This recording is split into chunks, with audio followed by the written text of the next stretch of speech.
Now, the Hunt Palmer Show. Yes! I feel like I've been waiting for this my entire life. You're listening to the Hunt Palmer Show on 104.5 ESPN Baton Rouge. Jolly good fun. Jolly good. Locking down the middle of the day. America's favorite daytime fun show. Live from the Mercedes-Benz of Baton Rouge studio. This is Hunt Palmer.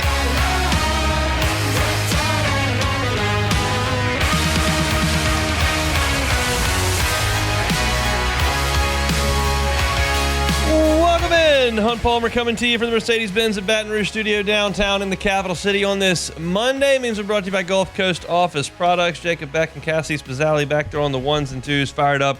You were hanging out with us. Lots to do over the next couple of hours. Alex Bregman and Paul Skenes are headed to the All-Star game. There's a list on The Athletic of the top 100 rivalries in college football. How many of those involve LSU? We'll talk a little bit about that. Pete Prisco named the top 100 players in the NFL. How many New Orleans Saints made that list? None. We'll talk about that in the second hour as well. So lots and lots to do. Hope your work week's off to a good start after a long holiday weekend.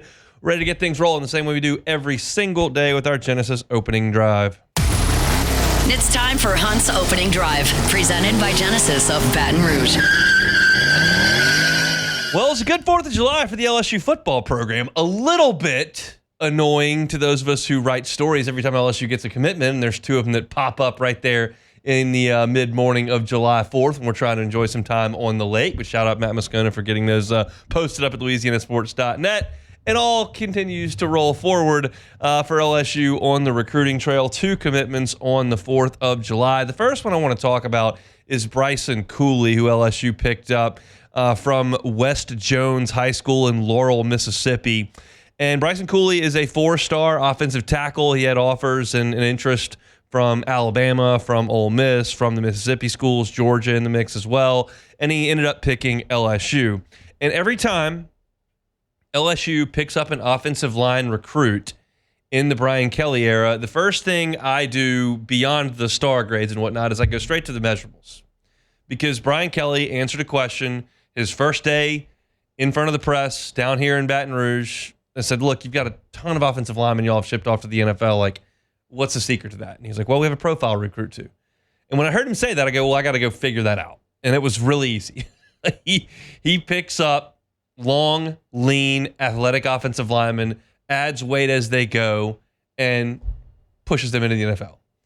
And most of them look a lot like Will Campbell did in high school, and Emory Jones did in high school, and Paul Mabanga here did in high school, and DJ Chester did in high school. Like, these guys, very rarely will you see Brian Kelly go get an offensive lineman that is 6'3", 345. Like, that's not the way that he sees offensive linemen. And certainly you're going to have change at position coaches, and he's had Brad Davis here the entire time coaching the offensive line, and you've got to work in tandem with that coach, but they appear to be on the same page. And you look at Bryson Cooley, 6'6", 315. That is exactly the mold that Brian Kelly loves to look at on the offensive line. So this is a guy, I'm not here to break down the tape, to look at hand placement and leverage and all that kind of stuff. I'm not here to profile on the right side of the offensive line or the left side of the offensive line. I'm telling you, he had offers from some of the top programs in the Southeast. I'm telling you that he fits the profile that Brian Kelly really enjoys. And I'm telling you that Brian Kelly now has been here for 3 full years, and his first real offensive line just put 4 guys in the NFL draft. So this is an assembly line. This is a well-oiled machine for putting together quality offensive lines. I know it's the biggest question that we've got moving into this coming football season because all those guys moved out. But if you believe in the system that Brian Kelly has used over the last 2 decades between Notre Dame and LSU, it's been very, very effective, and it's effective because of guys that look like this and profile like this. And Bryson Cooley, I think, is a big, big get for LSU. LSU picked up his commitment on the 4th of July. Second commitment was from Isaiah Washington from Haynesville. I am probably a little bit more familiar with Haynesville than many of you, the listener, are. Maybe there are some of you that are more familiar with me than me, but Haynesville up there in North Louisiana has been really a football power at the 1A level for 40 years. They've been really, really good for a long, long time. But they've been really, really good for a long, long time without necessarily churning out high-level college talents. They've just had great coaching, athletic players, and they've they've beat up on the smaller schools in the state of Louisiana for a very, very long time. So Isaiah Washington comes in as a guy that runs track at Haynesville. He plays safety for the football team, 6'2", 170 pounds, and is a really, really good athlete. And he was torn between, looked like kind of LSU, Arkansas, maybe Tulane, but LSU saw something in his frame and his athleticism that they were drawn to. You look at a guy that's 6'2", that's big, wide frame. You look at a guy that is athletic enough to go out there and run track, that's what you're looking for. And you figure if he's 6'2", 170 now, by the time he's 6'2", 185, 6'2", 190, you've really got an impressive looking athlete. He's not going to wow you with the offer list, but I think there are some traits that obviously the staff really likes in Isaiah Washington. So you put these two guys in this class, and I was looking at the On3 team rankings, and you look at LSU now has the highest ranked score per player. So your average player ranking is the highest in the nation for this class of 2026, that most of which will sign in December of 2025. You're looking at 5 months away from National Signing Day as we sit here today, and the numbers aren't massive for LSU.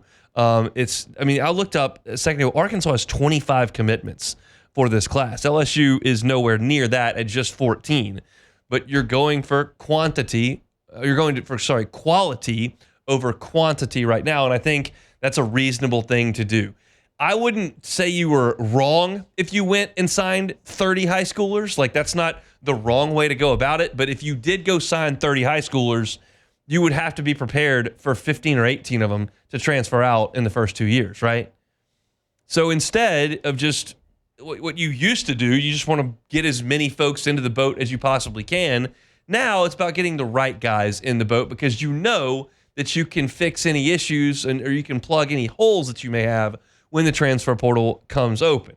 Now, Brian Kelly has been adamant about two different things over the last 24 months.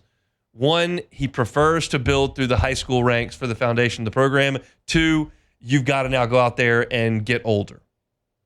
So you don't sign these high school players with the anticipation that you're going to get them right onto the field. They're not all going to be exactly like Caden Durham was.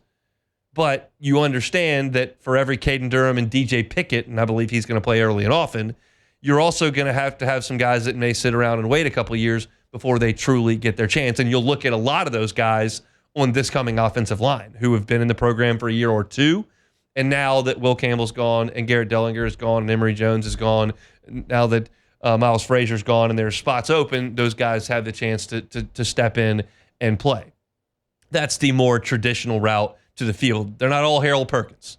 So it's every situation's unique, every situation's different, but you look at what LSU is putting together right now, and you've got an average rating for this class at 92.07. That's the best in the country. For perspective, Georgia's at 90.1, Texas A&M's at 91.1, USC's at 90.8. They got the top class in the country. Notre Dame is at 91, and LSU is sitting there at 92.07. So negligible, small numbers, but the best in the country is still the best in the country in terms of your average star rating, and LSU hopes over the next 7 days that you add a couple more very big names to that class. Lamar Brown, chief among those, and we'll continue this week to kind of monitor what's going on there. But this class for LSU, 14 commitments. And it's interesting because you look at the teams in front of them, USC, 31 high school commits. Georgia, 27 high school commits. Texas A&M, 24 high school commits. Notre Dame, 25. Alabama, 19. Ohio State, 21. And then you get to LSU, whose class is ranked 7th, 14 commits. You're 7, 8, 14 short of what some of these schools already have in terms of commitments. And that would have been a situation to panic about as of 5, 8 years ago. Like, oh my gosh, where are the players? But this day and age, no. Just make sure you bring in talented players. You'll see who decides to transfer out, who decides to go to the NFL after this next year, how many roster spots you got open, fill them. It's a 12-month job. I've said many, many times it makes being a college football coach really, really hard, but it's doable if you know what you're doing. And I do believe that LSU's coaching staff, from the top down, from Brian Kelly and Austin Thomas all the way down to position coaches, They've got a plan. They know what they want to do. They know how to spend their money. They now have revenue sharing to help deal with all that. And I think the fact that they're adding very, very high quality players, even if not in massive numbers, is still a very, very good thing for LSU. We'll talk to some of the experts, Shay Dixon, Sonny Ship, Sam Spiegelman, whoever, over the next 4 months about like where you think that number is going to settle in. But it stands to reason probably somewhere just north of 20. So you're looking at 7 or 8 more players over the course of the next 5 months. It's a pretty doable thing, I would think. And right now, you've just got a very, very high quality amount of players. You got 2 5-stars, 9 4-stars, and 3 3-stars, according to the folks at Rivals and On3. So LSU football nabbed a couple of recruits over the weekend. They're off and running there. Hopefully, Lamar Brown is next. We'll certainly break that down over the course of the next week. I want to talk about some baseball coming up, and we'll do some college football rivalries at the bottom of this hour coming up at 1:30. Our Monday show is brought to you by Gulf Coast Office Products. All your printing, scanning, copying needs, Gulf Coast Office Products can help you out with all of that. No matter what vertical market you're in, no matter what it is that you do, Gulf Coast Office Products assures you they've got clients who are in that vertical, and they understand those needs, and they can help you out with your equipment, servicing that equipment, making sure your bottom line is where it needs to be in terms of just your price point. If you don't know what you don't know, then call Trey Beal and his team. They've got someone who's got clients in your field. They'll help you out at Gulf Coast Office Products. Check them out online, gcopnet.com, gcopnet.com. We're off and running some baseball next. Hunt Palmer Show. The Hunt Palmer Show. You're listening to The Hunt Palmer Show, brought to you by Gulf Coast Office Products.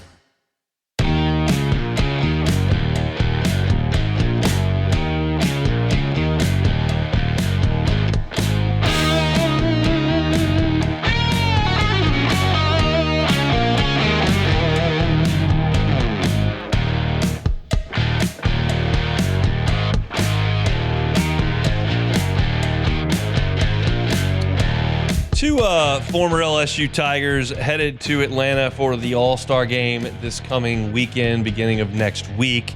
And, of course, Paul Skenes and Alex Bregman. Skenes representing the National League on the pitching staff. Alex Bregman named a reserve on the American League team yesterday. And I went to write the stories for LouisianaSports.net and kind of got lost into Bregman's baseball reference page.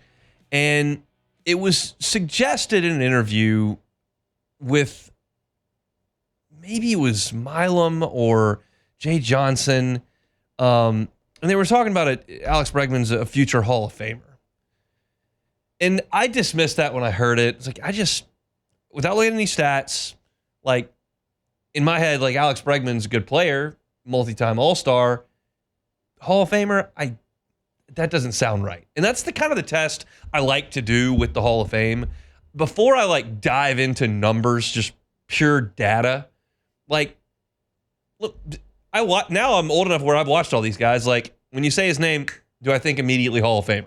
That's kind of the way I like to do it. And I'm perfectly willing to admit there are plenty of times where I will feel one way and then jump back into the stats and go, oh, I didn't realize that. And I think a little bit of that happens with Bregman. Now, we all have to have this conversation with the understanding that the Astros were busted cheating, and Alex Bregman was on the team. Now, I don't know to what degree he was involved or participated or how much it helped, and that's not really for me to adjudicate here. Like, I don't know. All I can do is look at the numbers. I know that baseball has had a bit of a checkered past. I know that it has cost some people spots in the Hall of Fame, and who knows how that's going to affect Jose Altuve, how that's going to affect Carlos Correa, how that's going to affect Alex Bregman. Who knows? I don't know. But if we're just looking at the numbers and we kind of push that down the hall near the trash cans, if it were, and just have the conversation based on the numbers, it's interesting because Alex Bregman led the league in doubles in 2018. He led the league in walks and wins above replacement in 2019. That year, he hit 41 home runs.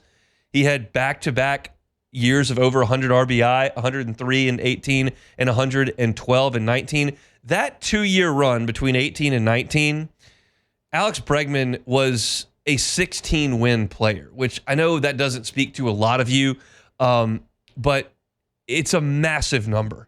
And it was, considering he led the league in wins above replacement in 2019 and was in that ballpark in 2018, it could stand to reason he was among the top 5 players, if not top 2 or 3 players in Major League Baseball in wins above replacement as a 24 and 25-year-old.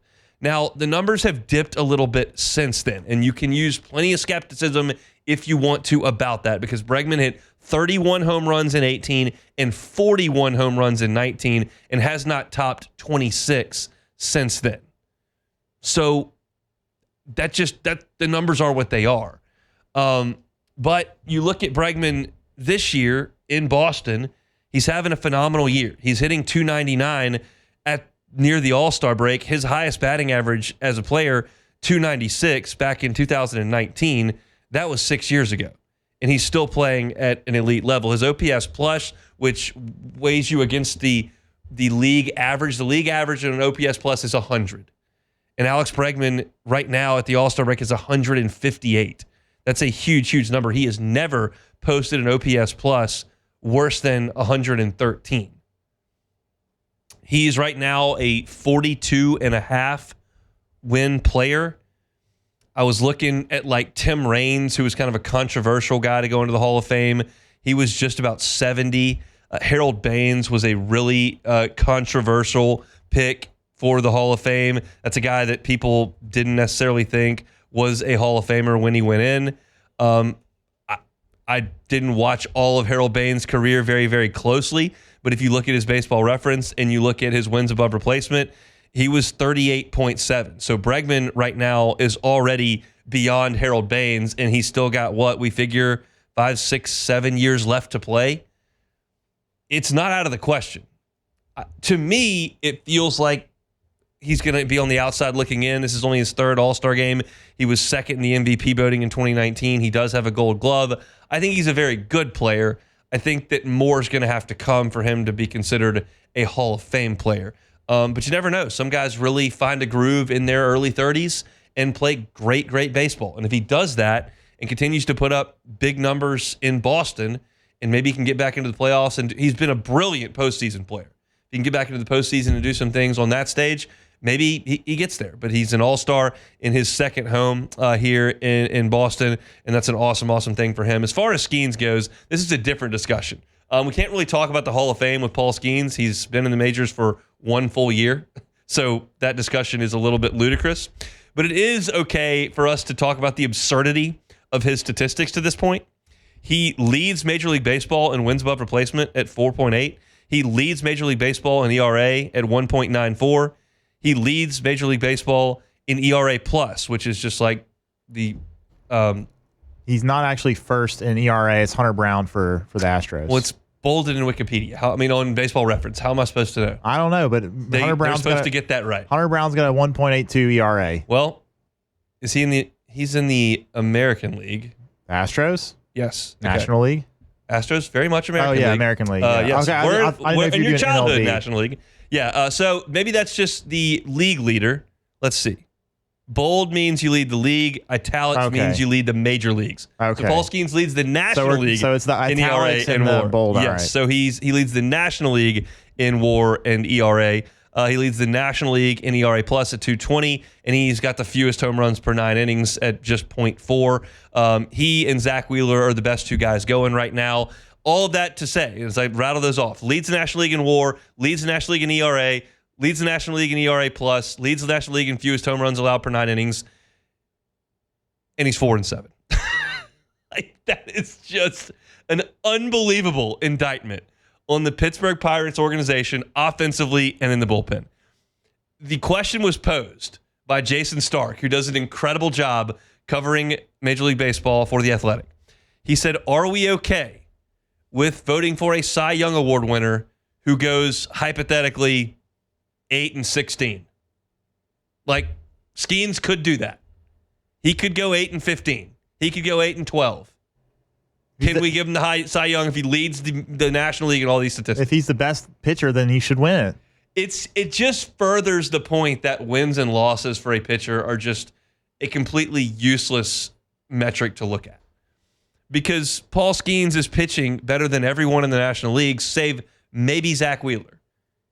And his win-loss record is 4-7, which is poor. He basically doesn't give up any runs.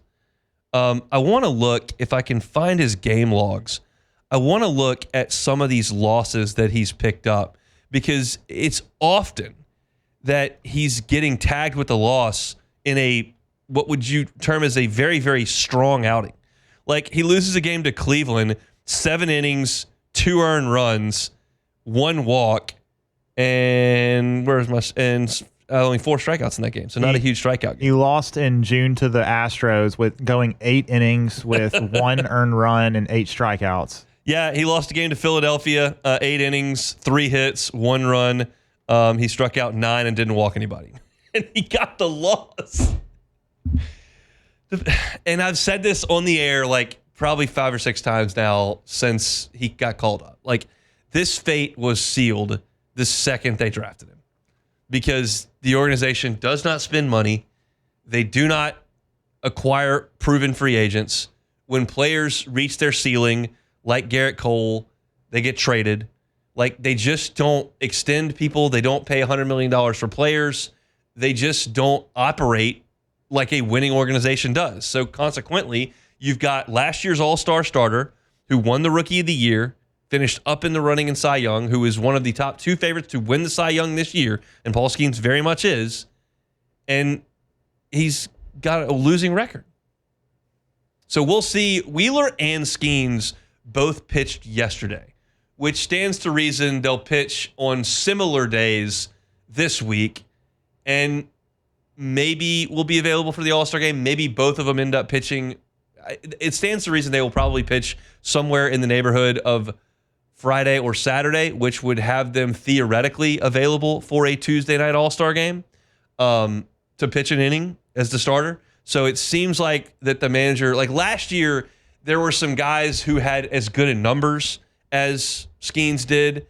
Skenes had been called up late, but Chris Sale pitched on Sunday and for Atlanta, and he likely would have been the starter. And like you had guys whose arms weren't ready on Tuesday to pitch, so they could not pitch. And Skenes basically got ushered in because of that. Now he could earn this thing on his own merit, and I think both of those guys will be rested enough to start the game on Tuesday. It'll be up to the National League manager and those in charge to say who starts the game. I think at this point, Wheeler is probably pitching a touch better, like fractionally better over the last 3 weeks. He threw a shutout yesterday. But Skenes is a bigger name. And if this is a show and an exhibition, I think that throwing Skenes out there first is the likely thing to do. But we'll see. That's a decision that will be made above my head. But I think it's interesting for those 2 guys who are obviously superstars here in Baton Rouge. Is Bregman theoretically, potentially a Hall of Fame player? Yeah, he's got work to do, but he could. And Skenes is on an amazing trajectory for a disaster organization and is doing some things that statistically will just blow your mind from terms of what he does on the mound and then what the record indicates for the last place Pirates. So that's a look at some LSU Tigers in the pros. This is an interesting exercise. I want you to give some thought to it during the break, and we'll talk about it when we come back. The Athletic, top 100 rivalries in college football. How many involve LSU and which ones? Plus, there's one massive omission in my mind. We'll talk about that next. The Hunt Palmer Show.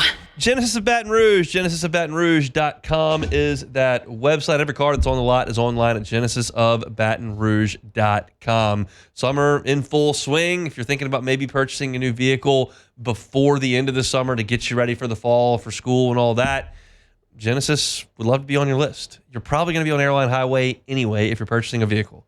Why not just make the one more stop, Airline at Pico, and check in with the folks at Genesis Baton Rouge. Chat with one of their brand ambassadors. Get behind the wheel, whether it's the sedan all the way up to the SUV. They've got the entry level all the way to the highest end, and all of them are IHA top safety picks. New purchases, 10 years, 100,000-mile warranty. It's Genesis of Baton Rouge. Find that entire inventory online at GenesisofBatonRouge.com. This is the Hunt Palmer Show, brought to you by Gulf Coast Office Products.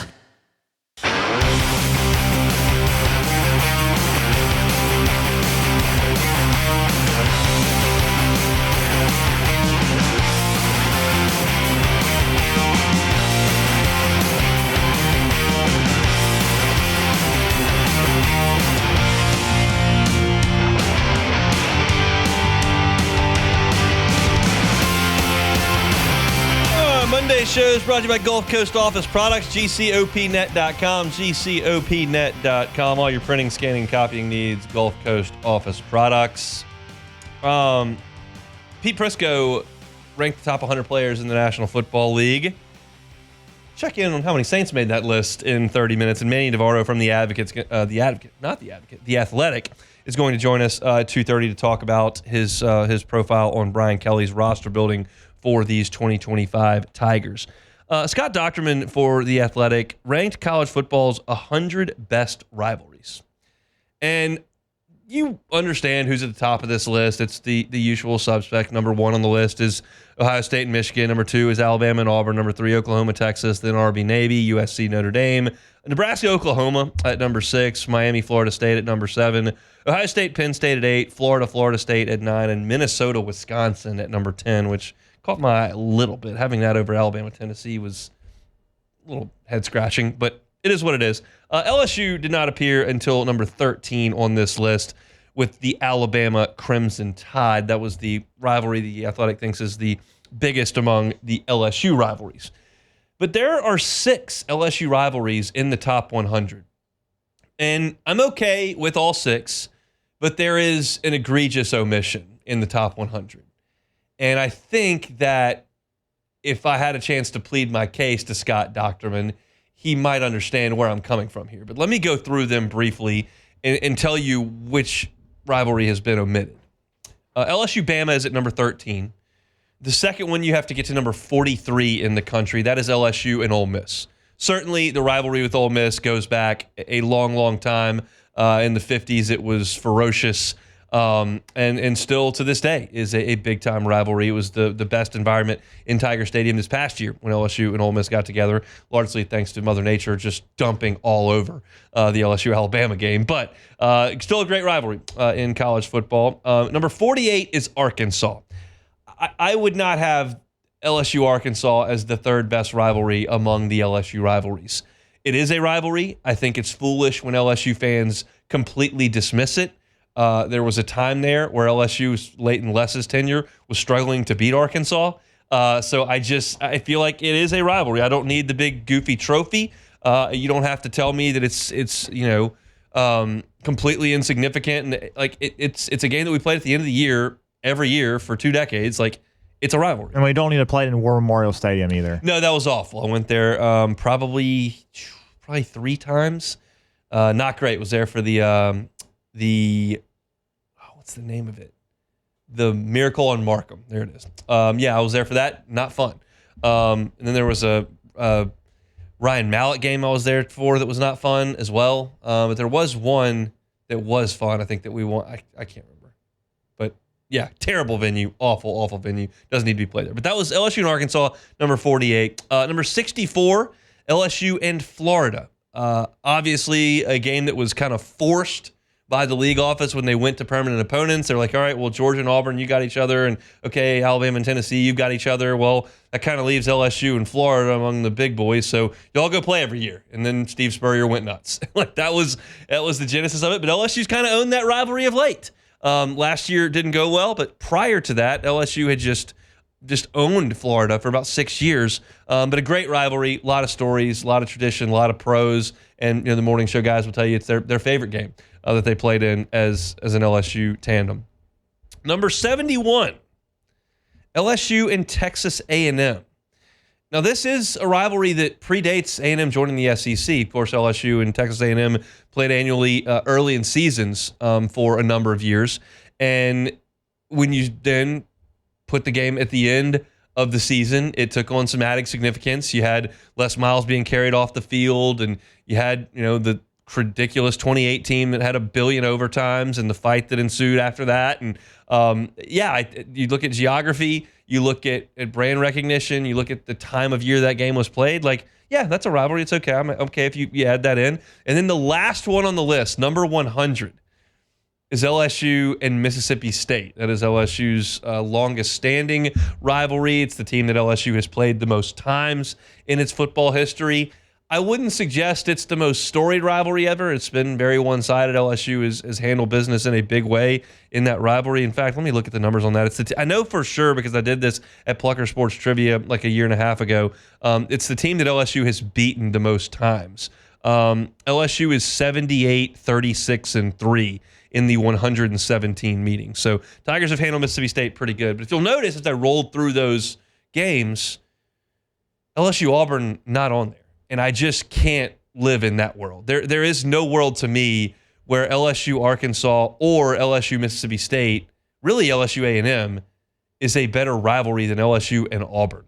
When you look at all the ridiculous stories, the barn burn and the earthquake and the interception game, and even some more recently with the last play of the Les Miles era in the back of the end zone, and Leonard Fournette's ridiculous running, and then Bo Nix snapping the streak that LSU had won a bajillion in a row over 2 decades, and you're talking about the cigar game, and there's just so many storylines that drip through that old SEC West rivalry in 2 great venues with 2 classic brands and unbelievable players, Cam Newton and Joe Burrow. It's just, to me, that's got to be on the list, and to have it omitted when you're talking about just LSU, Mississippi State, Arkansas, Texas A&M, not to mention the fact that we got games on here like Middle Tennessee, Western Kentucky, Richmond versus William and Mary, Williams versus Amherst, which I think was the first game ever. Talking about Mount Union versus Wisconsin Whitewater, that's the FCS level. Sorry, Maryland and Virginia does not trump LSU and Auburn. So I don't know how this was omitted. I don't know if it was discussed and then left out. I don't know if it was improperly researched, but LSU and Auburn is certainly one of the great rivalries from the Southeastern Conference, and it has the storylines to back it up and the national championships to back it up and the Heisman trophies to back it up. I mean, to not have that game listed is just an omission in my estimation. So I thought, okay, well, if I'm going to criticize the ranking here, I need to take LSU's rivalries and list them 1 to 5 and see where I would put them. And Beck, we'll see if you agree with this, but I've got LSU, and I realize that there is a bit of recency bias that can creep in. I tried to be more objective going back 50 years instead of 10 because their coaches come and go and eras come and go, and so I tried to be respectful of the entire history of the rivalry. So I put LSU and Alabama at 1. You had the Charlie Mack and Bear Bryant years, and then you've had the Saban Miles, Saban Ogeron years. You have the national championships. You have the game of the century. It's just, that's number 1 to me. LSU will never be Alabama's chief rivalry. They got Auburn and Tennessee that they're worried about over there. But for LSU, when you look at the rivalry, the story, the background of it, it's LSU and Alabama to me at number 1. I put Auburn second. I think there would be plenty of folks that would suggest that my number 3 should be number 2. Auburn was just added LSU schedule late in the SEC relative to everything. They didn't join the schedule every year until the 90s. But you look at the history that I just went through with all those games that have names attached to them. And it's just, to me, there was a period there in my childhood where the winner of that LSU Auburn game was going to Atlanta. Now, Saban put an end to all that, but there's too many storylines for me to dismiss that. So I put Auburn second. I put Ole Miss third. There's so much history there, but Ole Miss has never won the West.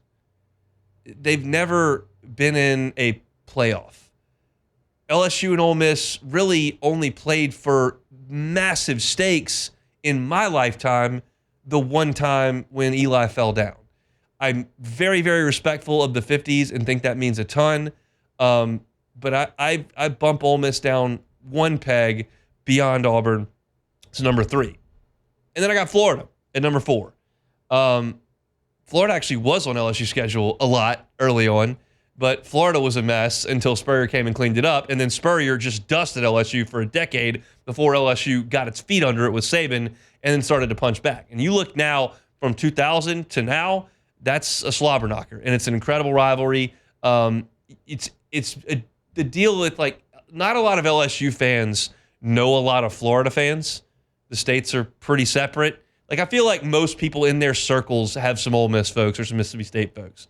You probably know somebody that went to school there or went over to Texas A&M. I don't know anybody that went to Florida. Like, I don't know a single person. I don't have anyone in my friend group or my extended family that's a Florida Gator. So that part of it, I think, is a little bit of a drawback. But on the field with the brands, I think Florida is massive. And for number 5, I put Arkansas. I put Arkansas over Texas A&M. I put Arkansas over Mississippi State. That game carried a lot of weight at the end of the season a lot of times. And you look at that 2011 game that was massively impactful. I think that game, probably because of where it was on the schedule, created a pretty good rivalry. And I think that especially for those in North Louisiana, you know more people that have gone into Arkansas. I did know folks that went to Arkansas. So that's the order for me. Bama 1, Auburn 2, Ole Miss 3, Florida 4, Arkansas 5. Where did I make an egregious mistake back? I don't know that there's an egregious mistake in there. I think I'd have Florida a little higher, just because, and again, like a lot of these rivalries really didn't pick up a lot until the 90s when the SEC we had the reformation of the SEC and you're playing these guys, every year. So I think Alabama is definitely number 1. And then after that, it's kind of pretty generational. Even. Yeah, it is. Yeah. If you're in your 70s and 80s, like Ole Miss. Yeah. If you're in your 50s and 60s, Alabama. If you're in your teens, Alabama. Yeah. If you're in your 30s, Auburn. Yes. Like that's where that generally has gone. And Florida is right there if you're in your 30s as well. The Urban Meyer, Les Miles battles after the Spurrier-Saban battles were pretty impactful, but it was a pretty condensed period of time as opposed to what you're looking at with Ole Miss and Tulane, if you want to go back that far. Right. But to me, and I just can't believe that they put together, it listed the top 100 rivalries and did not put LSU and Auburn on there. That seems impossible. Well, yeah, and then and of course I understand if it's someone who doesn't really know or isn't really in the know with LSU, then they would pick Mississippi State and LSU because they've played for so long. But it's super lopsided. It's never been that interesting of a rivalry in terms of how many really good games there's been. But with LSU and Auburn, they haven't played. They probably played half as many times as that rivalry, but there's just so much more history with how many great games they played. And I get you want to share the wealth, and you don't want to just put all the SEC teams, and you want to go ahead and give TCU and Baylor their love, and Lafayette and Lehigh their love, and you want to throw, let's see, Notre Dame, Michigan State on there, whatever. Like, I get it, but then take LSU and Mississippi State, take LSU and Mississippi State off, take LSU and A&M off, and put Auburn on there. It's got to be in any list of the top 100 rivalries in college football. To me, it's one of the top 25 rivalries in college football based on the storylines throughout the years. So that's just my 2 cents on it. We'll take yours in the Bayou Ford chat or on Twitter at Hunt Palmer 88. Our Monday show is brought to you by Gulf Coast Office Products.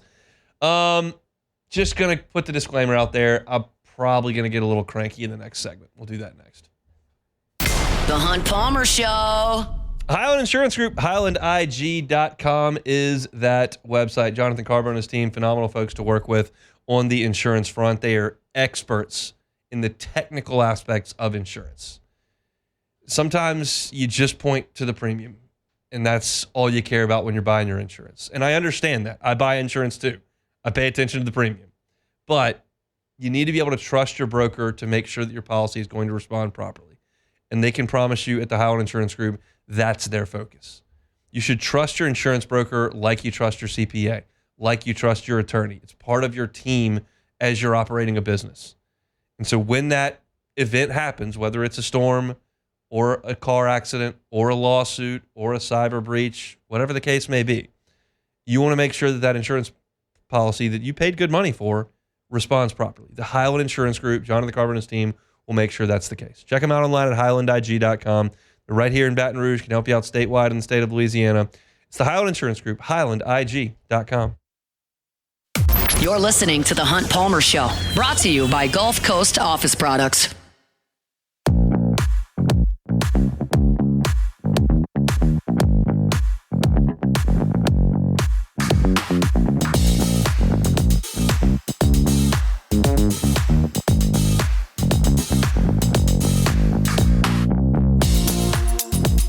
All right, closing up hour number 1 here, brought to you by Gulf Coast Office Products.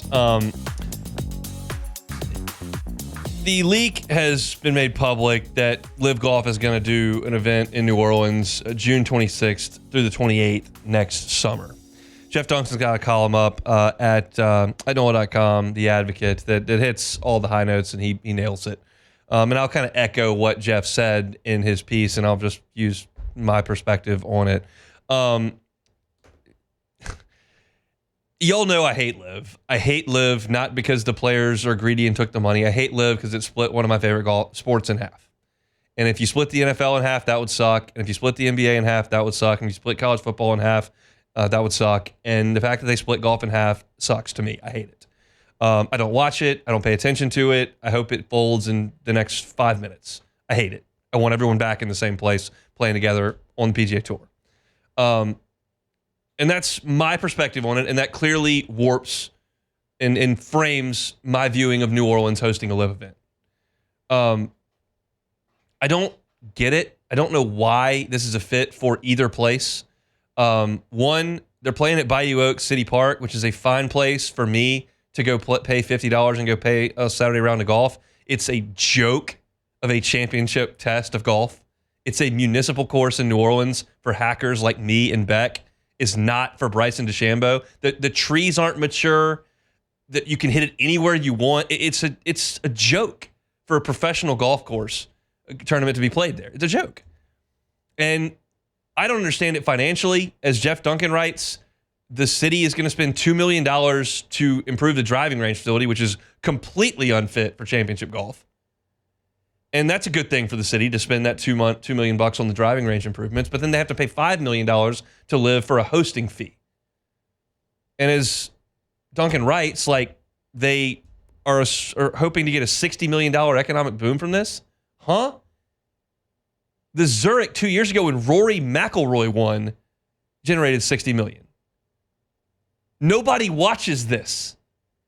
They draw 100,000 viewers per day when they're in Dallas or Nashville. They draw 40,000 fans. The Zurich triples that. And the Zurich is in April. This is in late June. Have you been outside in late June here? It's 103 degrees and it rains every day. So I don't get that either. This to me, and this is what Jeff Duncan writes, and I don't really care about any of this stuff, but it feels like to me, Donald Trump's been very involved in Live. He's hosted a lot of events. Jeff Landry, obviously, is a big proponent of Donald Trump's, and it feels like that's the connection to Live playing in New Orleans. Because New Orleans does not have the weather for it in the summer. They don't have the golf course for it. It's not going to help New Orleans economically. I don't get any of this. The Zurich has a long-standing relationship with New Orleans and the PGA Tour. They donate millions of dollars annually to charity. It's a phenomenal event. It's run exceptionally well. It's got a great standing in the community, and it makes sense for a ton of reasons. This makes sense for none reasons. It makes me ill that they're coming here, but it is what it is. I texted my buddies. They're all going. They're excited. They can't wait to go. You could not pay me a reasonable sum of money to go. You could pay me enough money to go. You could not pay me a reasonable amount of money to go. I hope it never comes back. I hope it's a failure, but it is what it is. That's my take on Live. Beck, you've listened to all that. Yeah, Will you go? I don't think so. I mean, it's going to be the only reason, and I think this is probably why your buddies want to go, is you can go see some of these guys that are really good at golf, like Bryson DeChambeau and Bryson John is Rahm going to shoot 58. Yes, and so I mean, they're going to tear that place apart like you've never seen. Yeah, it's not gonna be good golf because the course has no chance to stand up to these guys. But if you want to be able to go see some of these really amazing golfers, then it's an okay opportunity to do it. Of course, you can still go see some really good guys at the Zurich too, because people like to play that tournament.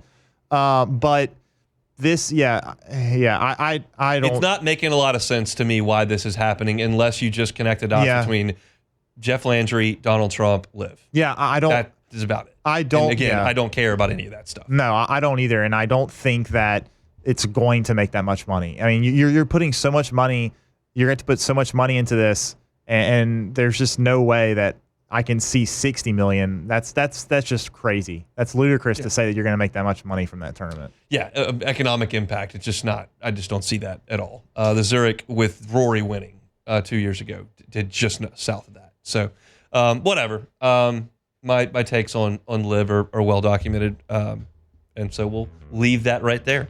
And when we come back, Pete Prisco, top 100 players in the NFL. How many Saints made the list? Manny Navarro talking LSU football. He wrote a profile on Brian Kelly's roster building. We'll do that 35 minutes from right now. We'll step aside for national headlines with SportsCenter, and then we'll come back with hour number 2 with a Monday edition of the Hunt Palmer Show. The Hunt Palmer Show.